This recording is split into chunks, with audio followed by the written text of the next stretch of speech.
नमस्कार, आप देख रहे हैं द हिंद 24 न्यूज और मैं हूं आपके साथ साक्षी। आई नजर डालते हैं आज की बड़ी खबरों की ओर। दीघा, मंदारमणि, शंकरपुर, ताजपुर शहर और दक्षिण बंगाल के अलग अलग इलाकों में भारी वर्षा होने की संभावना है। बंगाल की खाड़ी में कम दबाव का क्षेत्र बन रहा है, वहां छिटपुट वर्षा हो रही है। इसके अलावा आज से मौसम में भी बड़ा बदलाव आया है। मौसम विभाग के अनुसार राज्य भर में तूफान और बारिश बढ़ेगी। बंगाल की खाड़ी में बने कम दबाव के कारण बुधवार से दक्षिण बंगाल के कई जिलों में लगातार भारी बारिश होने की संभावना है। अगले शुक्रवार तक दक्षिण बंगाल में आंधी तूफान आने की प्रबल संभावना है। मौसम विभाग ने बताया है कि बारिश के साथ साथ 30 से 40 किलोमीटर प्रति घंटे की रफ्तार से तेज हवाएं भी चल सकती हैं। आज मंगलवार को मिदनापुर और झारग्राम में आंधी और बारिश की प्रबल संभावना है। इसके अलावा शेष जिलों में भी छिटपुट आंधी और बारिश होगी। बुधवार से बारिश बढ़ जाएगी। राज्य के तटीय जिलों दक्षिण 24 परगना और पूर्वी मिदनापुर में भारी बारिश की संभावना है।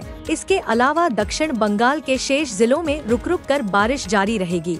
चेतावनी पहले ही जारी की जा चुकी है। कोलकाता में भी बारिश की संभावना है। पूरे राज्य में आंधी और बारिश की संभावना। अगले 2 दिनों में मानसूनी हवाएं राज्य में प्रवेश कर जाएंगी। मौसम विज्ञानी ऐसा सोचते हैं।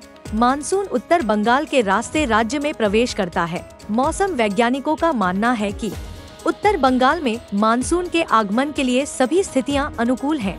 दक्षिण बंगाल के तट पर दीघा, मंदारमणि और शंकरपुर में अतिरिक्त सावधानी बरती गई है। घूर्णिझড় কি বলবেন? আমরা রামনগর এক পঞ্চায়েত সমিতির ব্লক প্রশাসন এবং সমস্ত line department, disaster management, police প্রশাসন, এডুকেশন ডিপার্টমেন্ট, পিডব্লিউডি রোড এবং আমাদের ইলেকট্রিসিটি ডিপার্টমেন্ট সবাইকে নিয়ে আমরা বৈঠক করে নিয়েছি। বৈঠক করে আমরা প্রতিটি রেস্কিউ সেন্টারকে আমরা সমস্ত পরিষ্কার পরিচ্ছন্ন লাইটের ব্যবস্থা, জলের ব্যবস্থা সমস্ত করা আছে। আমাদের যারা আপদ মিত্র আছে এবং যারা সিভিক ভলান্টিয়ার আছে এবং আমাদের ডিজাস্টার ম্যানেজমেন্টের যারা স্টাফ রয়েছে প্রত্যেকে এবং গ্রাম পঞ্চায়েত স্টাফ, ব্লকের স্টাফ সবাইকে একটা করে টিম প্রতিটা অঞ্চলে আমরা করে দিয়েছি। প্রতি আজকে ঘূর্ণিঝড়ে আমফান হোক, ফনি হোক, ঘানা হোক, যে সমস্ত ঝড় হয়েছে প্রাকৃতিক সামনেছি আমরা, তার জন্য এই শক্তি যে আসবে এইকে সামনে রেখে রাজ্য সরকারের নির্দেশ মোতাবেক জেলা শাসক পূর্ণেন্দু মাঝি মহোদয়ের নির্দেশ অনুসারে আমরা প্রতিটি অঞ্চলে একটা টিম রেডি করেছি।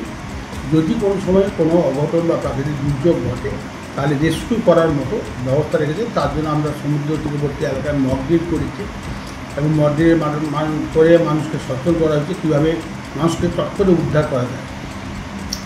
যাবতীয় প্রচেষ্টা আমরা রেখেছি। আমরা চাই যাতে প্রাকৃতিক দুর্যোগে মানুষকে সুরক্ষিত করতে, মানুষকে সঠিক জায়গায় পৌঁছে দিতে পারে এবং তাদের রাখবার ব্যবস্থা, তথ্য, তাদের খাওয়া দাওয়ার ব্যবস্থা সমস্ত রকমের প্রস্তুত রয়েছে এবং এমনকি আমরা যদি কোনো ঝড়ে देखते रहिए द हिंद 24 न्यूज।